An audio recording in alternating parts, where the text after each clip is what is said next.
Hello, everyone, and welcome to ABC All About Canada, a program that informs, educates, and inspires our fellow kababayans with important happenings in the Philippine-Canadian communities.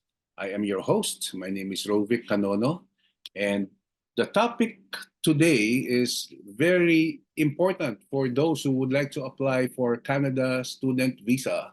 Our title is 20 Basic Questions on Canada Student Visa Application. And our guest is a regulated Canadian immigration consultant. Let's all welcome Cristel Cuesta Cruz. Hello sa inyong lahat. Magandang umaga, magandang gabi, kung anong oras sa inyo. Hello, kamusta mga kababayan? Ako po si Cristel. I'm consultant and I hope you learn a lot from our video today. Yes, So konting kwento muna dito sa Canada. Taga saan ka, Cristel?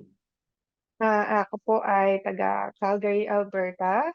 Taga Calgary, Alberta. Yes. Ay, sa Philippines.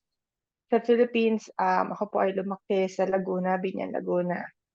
My parents are from Cebu and Bulacan. So, mixed. Nice. Halo-halo. Tapos napunta ng Binyan, Laguna. Kailan naman kayo nagpunta rito sa Canada?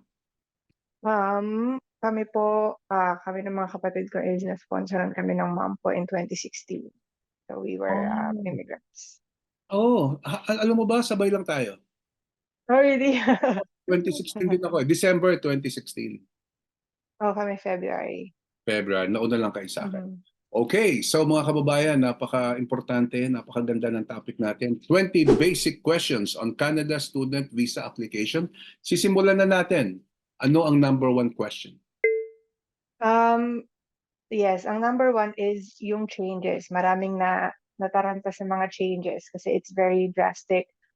First of all, ang main change that they put is target cap or may limit na sila ng tatanggaping applications, which is 360,000 applications. So, Cristel, ang binabanggit natin, ito yung bagong regulations ng Canada government, ano? Pagdating For sa study student, permits.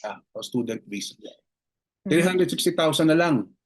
Yeah, so I think it's a 35% drop from what they usually accept. Also required na for if yung program na kukunin mo is a diploma program or any post-secondary programs, required na may provisional attestation letter from the province kung saan ka mag-aaral. This is the main concern right now kasi each province will have their own rules on how they will issue the attestation letters.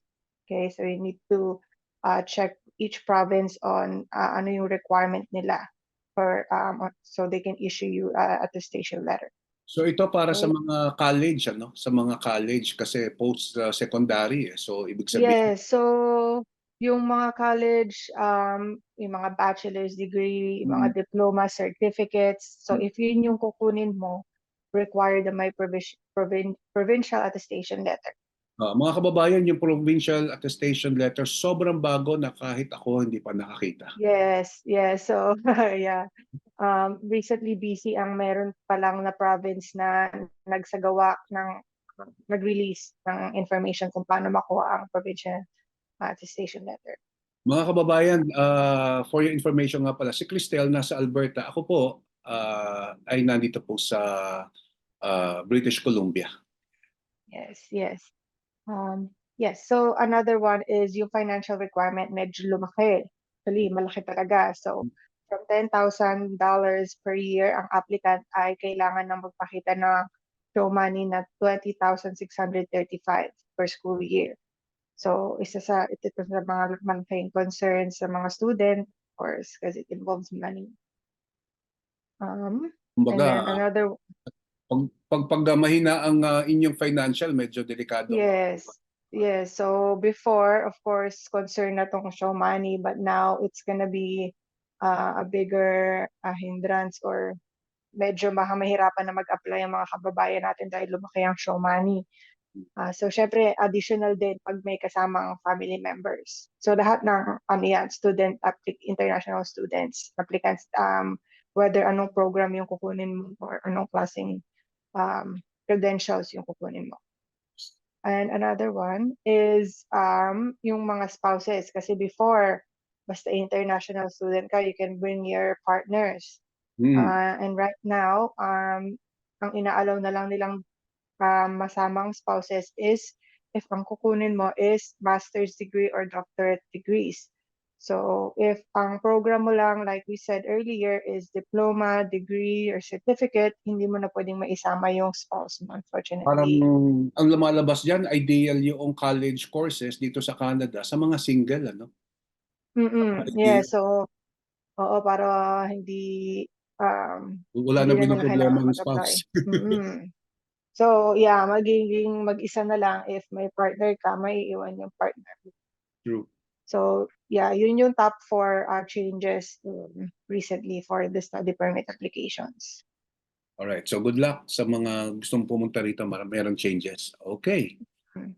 So, doon na tayo papasok sa number 2 na question. Oo. Nasaan ba ang Alberta nga? Maraming nagtatanong.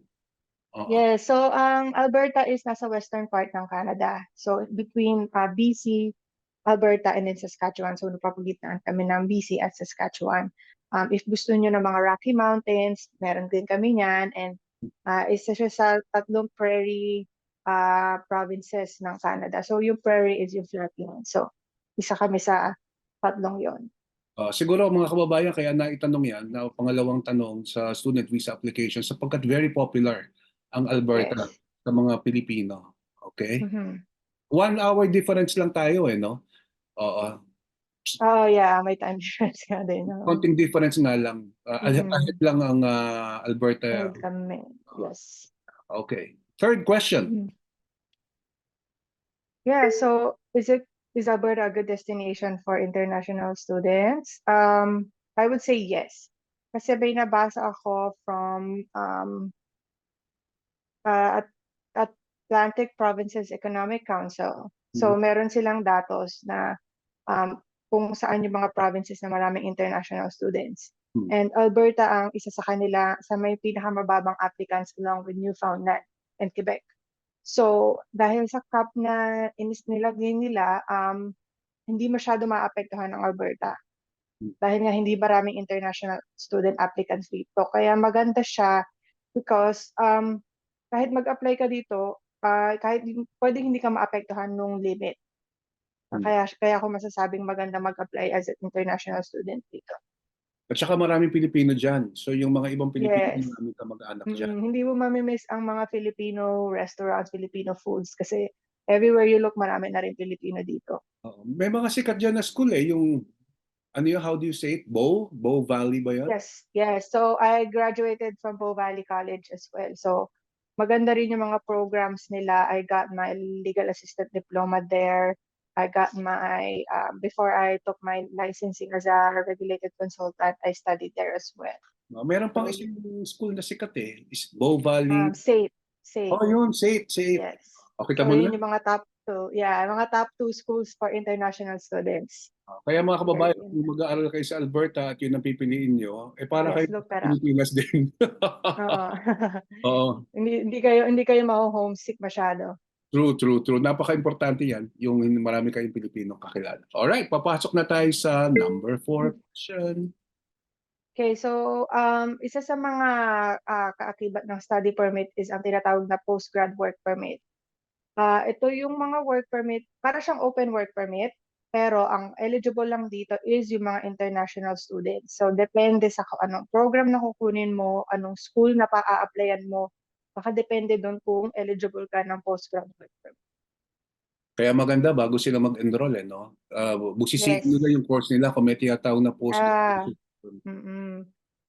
Kung target nyo talagang magstay dito, hindi lang mag-aral, i-plan ahead nyo, make sure na eligible yung school, yung program, para hindi masayang kasi syempre gagastos kayo, maglalaan kayo ng oras, malalayo kayo sa mga mahal nyo sa buhay. So make sure na may patutunguhan yung pag-aaral nyo dito. Make sure you have a postgrad work permit. This will help you establish if you wanna become a permanent resident dito sa Canada.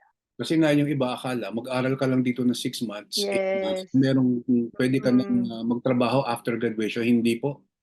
Tama? Yes, maraming nagsasabi na basta makapunta ka lang dun, hindi po ganun kadali. Kailangan planado from the start to finish. Kailangan alam niyo kung ano yung gagawin niyo, alam niyo kung anong program ang para sa inyo para hindi hindi kayo magsayang ng pera din. Ano ba sa Tagalog yung post-graduation work permit? Kumbaga after in the basic Um, after so parang after school, pagka-graduate na work permit. Oo. yan. Ah, Pagka-graduate mo, pwede ka dito sa work permit na 'to para siyang open work permit. yun, kumbaga binibigyan kayo ng Alberta, ng Canada, ng opportunity na magstay pa sa Canada further. Oo, magamit niyo yung pinag-aralan niyo dito. True, oo. Yes. Normally, yung post-graduation po work permit, mga ilang years yan. So, usually depende siya sa kung gaano katagal yung program mo but, um, for 3 years ang valid ng postgrad work permit na ini-issue nila maximum. Oo. Okay, papasok na tayo sa number 5. Oo. Ay, ako So, magtatanong nito. Oo. Ano yes. ba yung mga course na Mhm. maganda sa sikat sa Alberta? Sa Alberta, I think maraming kumukuha ng operations and supply management chain. Pero ang suggestion ko usually is something business management, Mhm. business administration kasi kahit anong background mo, madali mo maipapasok yung business administration management na program. So, True. hindi ka mahihirapang ipasok yung kung ano yung trabaho mo sa Pilipinas or kung ano yung napag-aralan mo before sa program na 'to, magagamit mo din siya. Mhm. Business management courses na may post-graduation work permit. Tama? Yes, yes, yes, yeah, usually that program always has, eligible siya. Pero depende pa rin sa school, of course.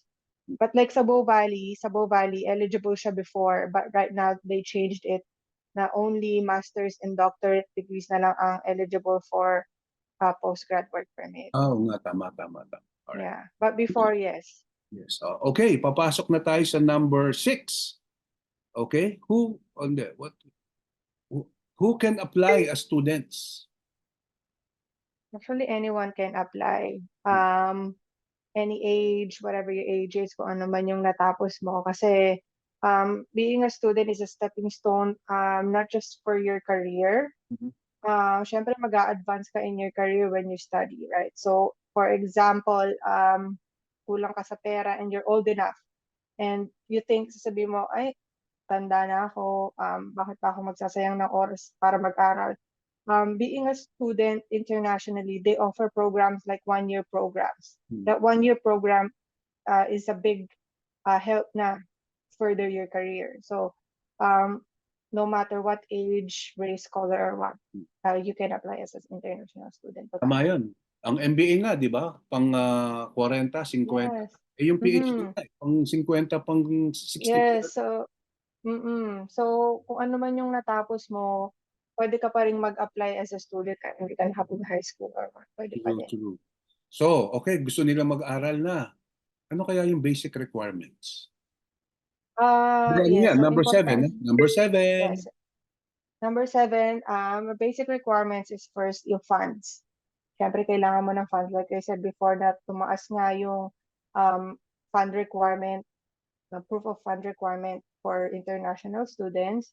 And another thing is also kailangan mong magpakita ng strong ties from your home country. Importante siya, isa sa mga tinitignan nila yon. So, I think yun yung mga basic requirements na kailangan mo i-prepare if you want to study internationally. Ano kaya ang sample ng, magbigay lang tayo ng sample ng strong ties. Strong ties is first family. Hmm. So yun. Assets, kung may mga properties ka, mga sasakyan, yun.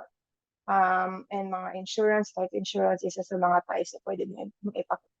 Oo, siguro kung mas mailalagay mo rin na meron kang negosyong itatayo, Yes. yun na, kaya ka Kung may nga naitayo nag-aaral ka na, dito. yeah.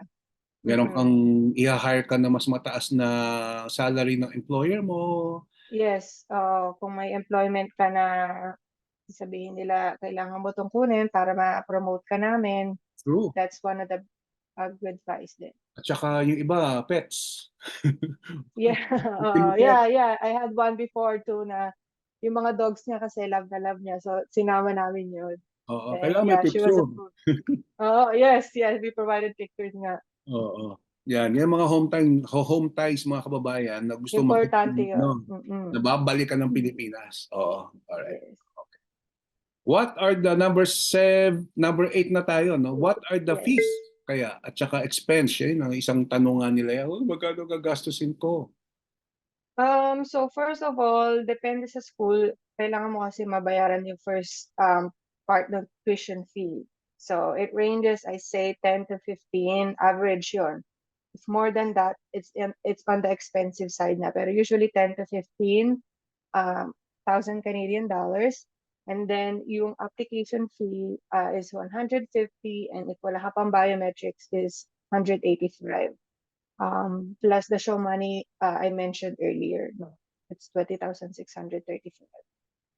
True. Oo. So, minsan tinatanong ako ballpark figure, magkano Mhm. total ng gagastos? Pesos, I'd say 1.2, 1.3. True. Oh, ako rin ganyan, sasabi ko 1.2. Oo. Pero Mm. sasabi ko, hindi lahat 'yon expense. Ano 'yon, yung Yes. iba doon Oo. show money.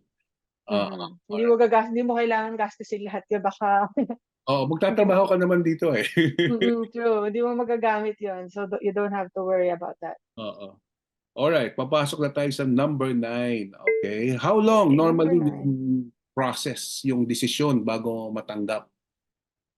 So pag sa regular application ka, it's 10 weeks after ma-receive yung biometrics. Kasi syempre, yung biometrics, it's your time kung kailan mo gusto within 30 days, of course. Once na na-receive na nila yung biometrics, the processing will start 10 weeks after the biometrics. So nagtatanong siguro sila, follow-up question. Wait, ano ba yung Mhm. biometrics? Never ko pa na rinig yan, na experience yan. Oo. Oh, yes, yes. So, that's another one of the questions as well here. On biometrics is where they take your fingerprints and your photo so that they have your profile in their system. Oo, yun pala yung question So, number 11. Ano? yes.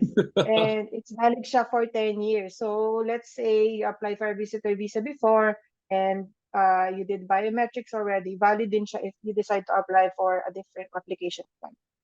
So, you Or don't have to take it again. thank you so much. Okay. Number 10, what is the difference? Oh, may Okay. nababalita siguro sila na dalawa yung Mhm. ng financial na pwedeng ipakita sa IRCC. Ano ba yun? So, may dalawang types of application na pwede kang applyan. Yung isa dito ang tinatawag nilang Student Direct Stream. Ito is only pwede ka lang if you're from certain countries, which includes the Philippines. Ito parang pinapabilis faster processing time, which is 20 calendar days. You will have a result of your application. Yes. But dito required na may IELTS or language test ka, and then you show money mo, kailangan nakalagay sa Canadian. Kasi on the regular application, you can just show bank statements that nandun yung show money mo. But if you want to apply under the Student Direct Stream or SDS, kailangan yung show money mo is the Canadian bank. I think they call it investment, which is makukuha mo naman yon. Yeah, I see. Yes, makukuha mo naman siya in the span of like a whole year, Yes. divided for the whole year. So basically, yun yung magiging funds mo for day-to-day funds mo while you're studying. Correct. Alright. Okay. So maliwanag, SDS at saka yung Regular processing. regular. Alright. Okay. So there's two. Huwag kayo malito. Kung gusto niyo nang mapabili, kasi minsan, nag-apply ka sa school na magsa-start na agad.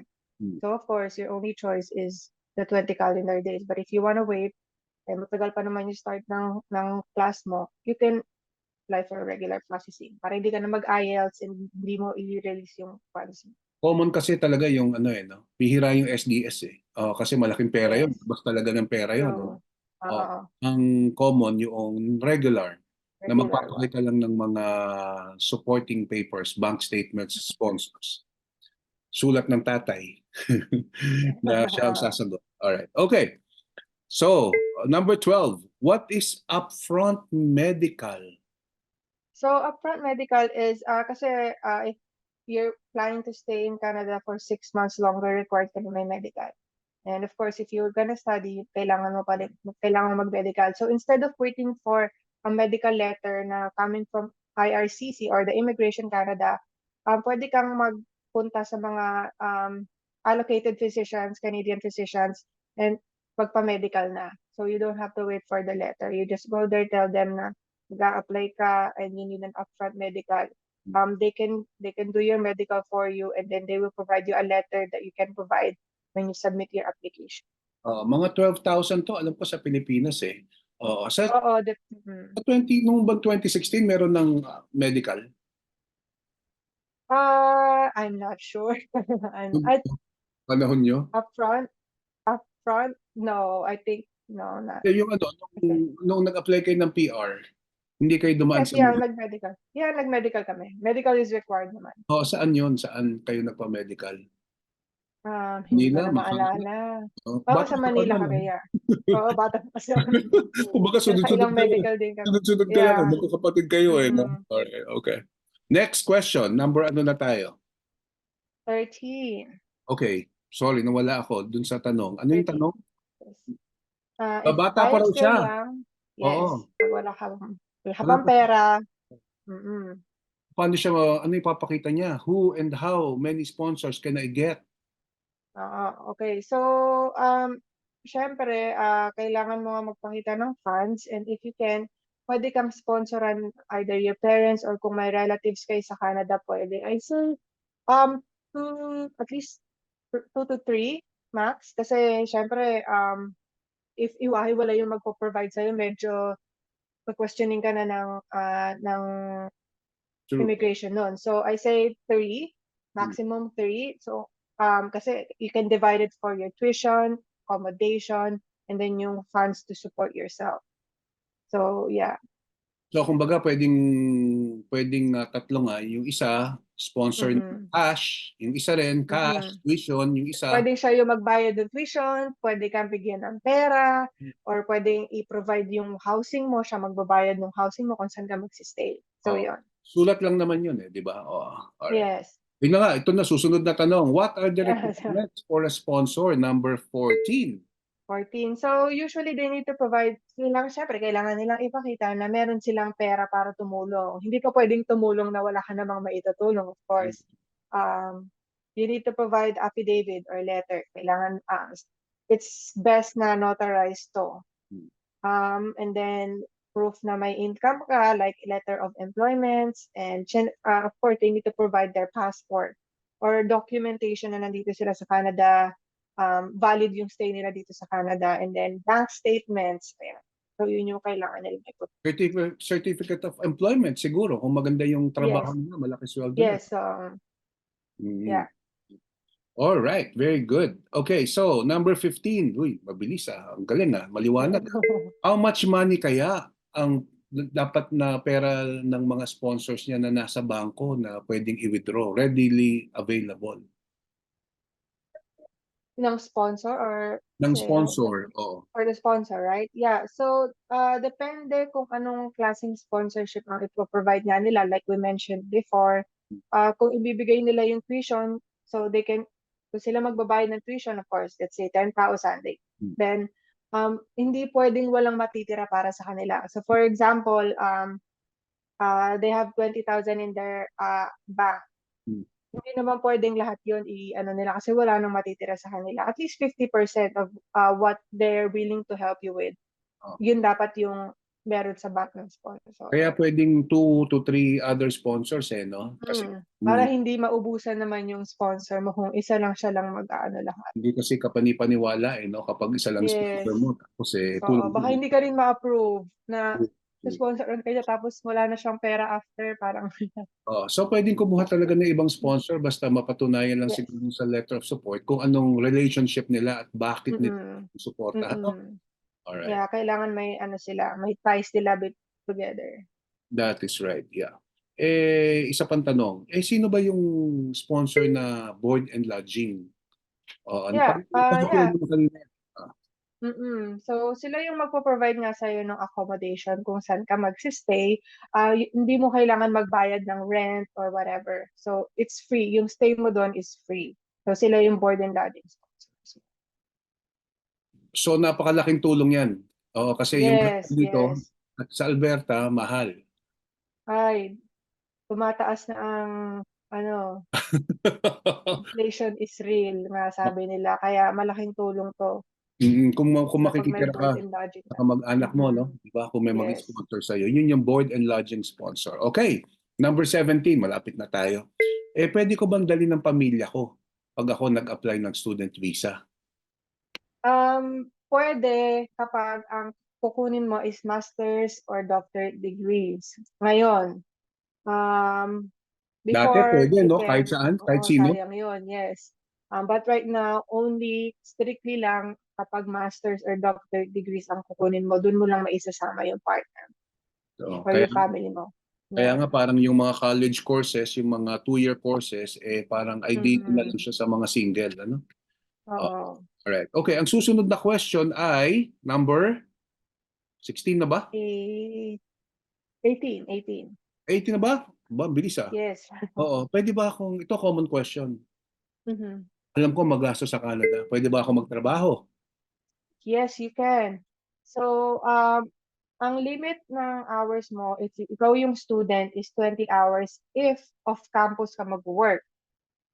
If ikaw ay magtatrabaho in campus sa school mo kung saan ka nag-aaral, walang limit ang working hours mo. You can work 40 hours or more if you can. Plus, additional yung 20 hours na working mo off-campus. Right? A lot of people don't know, ang alam lang nila, ay 20 hours lang ako pwede mag-work off-campus kung hindi ka. Pero kung may maa-applyan ka sa school mo, walang limit yung hours mo doon. Plus, pwede ka pang mag-work ng 20 hours outside of your school. So yeah, malaking tulong yun kasi ang alam lang usually 20 hours lang. That's it. Yeah. Pag ano yata, So pag Christmas break, pwede silang mag full-time, ano? yes, yes. So while on your break as well, pwede ka mag-work ng full-time. If yun yung school break mo, pwede ka mag-work ng full-time, more than 20 hours. True, true. Oh, malaking tulong yun. Allowance din yun. Yes. Okay, second to the last question, number 19. Yung spouse ko ba na dadalhin kung ako'y MBA student, makakapagtrabaho? So, yeah. So, sila is makakakuha sila ng open work permit. So, if open work permit holder ka, pwede kang mag-work 40 hours or more. Any employer, you can work more hours you want para makaipon kayo, may pangbayad, may panggastos kayo. True, true, true. Last question na. Okay. Ano naman ang mapapayo mo dun sa mga passports ng mga kababayan natin?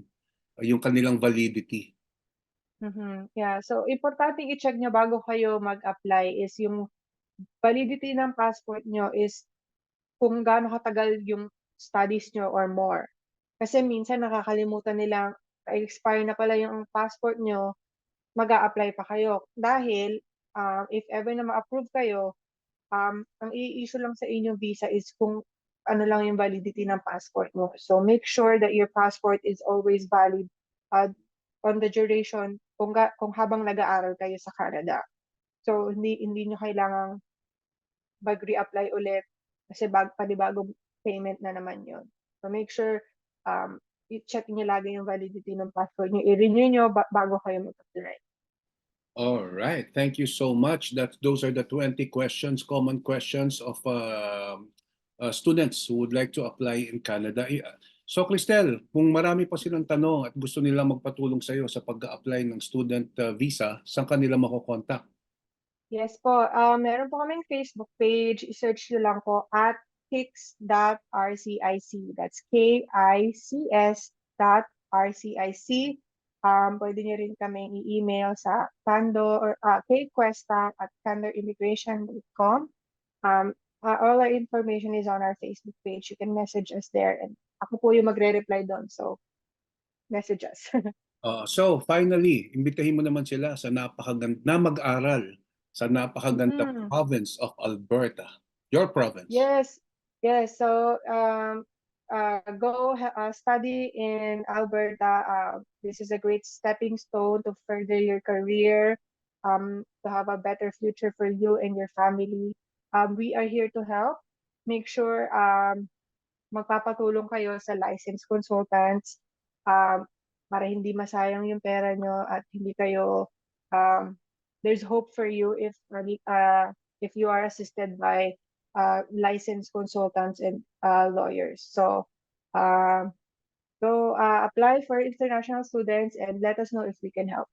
All right. Okay. So ang mapapayo ko naman bilang nasa British Columbia, sapagkat mga kababayan, kung kayo po ay naaprubahan mag-aral sa Alberta, ang unang landing nyo, yung aeroplano nyo ay maglaland dito sa British Yes, Columbia. Vancouver. Magkakaroon kayo ng connecting flight. Huwag po 2 oras lang, 3 oras lang, o 4 na oras lang ang Yes. connecting flight. Sapagkat ang inyong student permit, dito nyo kukunin sa airport ng British Columbia bago kayo kumonek. Minsan, ang pila, 2 oras, 3 oras sa dami ng gustong estudyanteng kumukuha ng work permit. So para hindi kayo, ng student permit. So para hindi kayo kinakabahan na mamimiss nyo ang flight nyo, please allot enough time, 7 hours, 8 hours, 9 hours, 10 hours. Okay The lang longer yun. the better. Oo, para pwede pa kayong mamasyal dito sa napakagandang British Columbia. Maganda ang airport ng Vancouver. Yes, napakaganda. Okay. So, thank you so much, Cristel. Thank It's you, nice Sir seeing Roderick. you. Thanks for all the tips sa ating mga tagapakinig at tagapanood. Okay, thank you. All right, so that's a wrap, ladies and gentlemen. Thank you for watching ABC All About Canada, a program that educates, informs, inspires our fellow kababayans regarding Philippine-Canadian matters. And we hope to see you here in Canada. Once again, my name is Rovic Canono. I'm your host. Thank you and see you again.